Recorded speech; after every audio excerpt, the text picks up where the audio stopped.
the smirk that shattered everything. The metallic screech of my new car's crumpled fender echoed in my skull as I stood frozen on the driveway, the late afternoon sun glinting off the wreckage. My sister, Lila, leaned against the driver's side door, her lips curling into a smirk that sliced through me sharper than the jagged tear in the bumper. "Mom and Dad will make you forgive me," she said, voice dripping with smug certainty, as if my fury were a minor inconvenience she could charm away. My hands trembled, not just from the sight of my totaled car, bought with years of late-night shifts and skipped vacations, but from the realization that this wasn't just about a crash. Lila's smirk hid something darker, something I'd been too blind to see until now. I'd always trusted Lila, my younger sister by 3 years, with a fierce, protective love that weathered her reckless streak. She was the wildfire to my steady embers, her laughter infectious, her impulsiveness forgiven.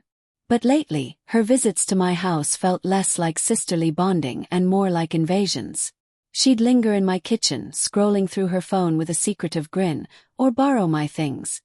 My clothes, my jewelry, even my husband Ethan's attention, without asking. I chalked it up to her being Lila. Chaotic, charming, boundaryless. But that smirk, framed by the wreckage of my pride and joy, cracked open a suspicion I'd buried for months.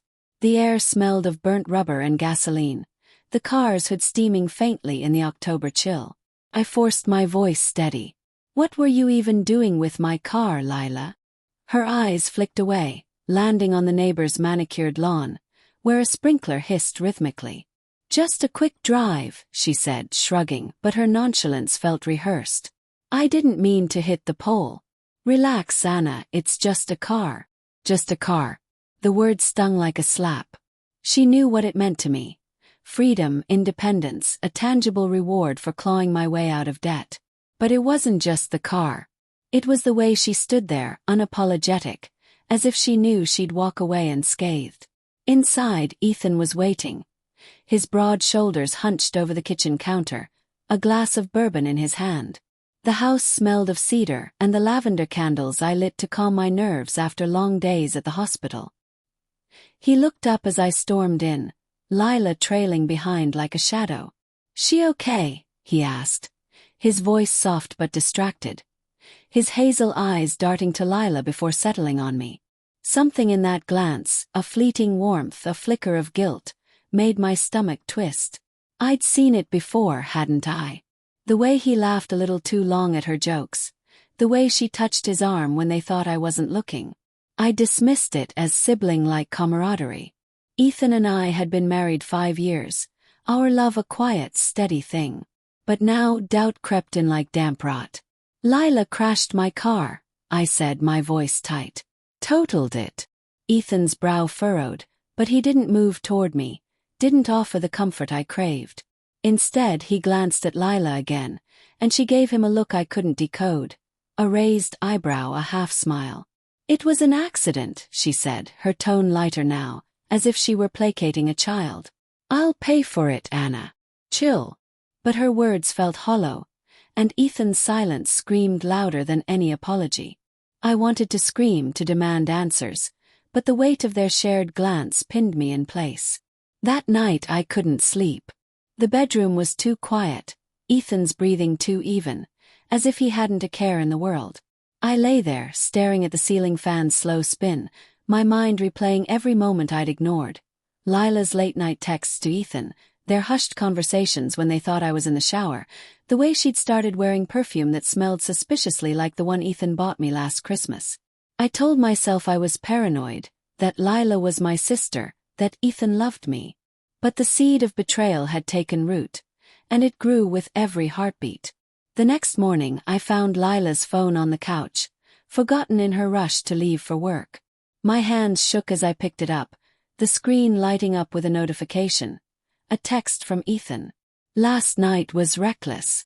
We need to be more careful." My heart plummeted, a cold, heavy stone in my chest. I swiped to unlock it. Her passcode was still our childhood dog's birthday, and scrolled through their messages. Each word was a knife. Late-night meetups, flirty emojis, a photo of them at a bar I didn't know they'd visited. My vision blurred with tears, but I kept reading, unable to stop, each message shredding the trust I'd built with both of them. I didn't confront them right away. I needed proof, something undeniable, because part of me still clung to denial, to the hope that this was a misunderstanding. Over the next week I watched them like a hawk, my nurse's training kicking in. Observe, analyze, stay calm under pressure. I noticed the way Ethan's phone buzzed late at night, how he angled it away from me. I saw Lila's lingering touches, her smug confidence when she thought I wasn't looking. The tension in our house thickened, a storm brewing in the silences between us. Friday night I set my trap. I told Ethan I'd be working a double shift at the hospital, but I drove to a nearby cafe instead, my heart pounding as I watched our house from a distance. At 9 p.m., Lila's car pulled into our driveway. She didn't knock, she used her key, the one I'd given her in trust. Through the living room window I saw them, Ethan pulling her close, her laughter muffled as they disappeared upstairs. The betrayal was a physical ache, a vice around my chest, but it was the clarity of it that burned hottest. They thought they could play me for a fool. I didn't storm in. I didn't scream. Instead, I drove to my parents' house, my hands steady on the wheel of my rental car. They were stunned when I told them everything, showing them the screenshots I'd taken of Lila's texts. Mom cried, Dad's face hardened, but they didn't defend her. "We'll handle Lila," Dad said, his voice heavy with disappointment. "But what about Ethan?" I didn't have an answer yet, but I knew one thing. I wouldn't let them think they'd won. The next day I returned home, calm as a frozen lake. Ethan was in the kitchen making coffee and Lila was there, her smirk faltering when she saw my expression. "We need to talk," I said, my voice steady. I laid out the evidence. Texts, timestamps, the photo. Ethan's face drained of color, his excuses stumbling over each other. Lila tried to laugh it off, but her voice cracked. "You're overreacting, Anna," she said, but her eyes betrayed her fear. I didn't yell. I didn't cry. I looked at Ethan, the man I'd loved, and said, "I deserve better." I turned to Lila, my sister, my betrayer, and added, "And you? You're not my family anymore." I walked out, leaving them in the wreckage of their lies, my heart shattered but my resolve unbroken. That night, I sat in my hotel room, the city lights blurring through my tears. I'd lost my sister, my husband, my trust, but not myself. And as I stared at the divorce papers I'd begun drafting, I realized the twist. The crash that started it all wasn't just Lila's recklessness. It was the universe forcing me to see the truth, to reclaim my life. The smirk that broke my heart had set me free.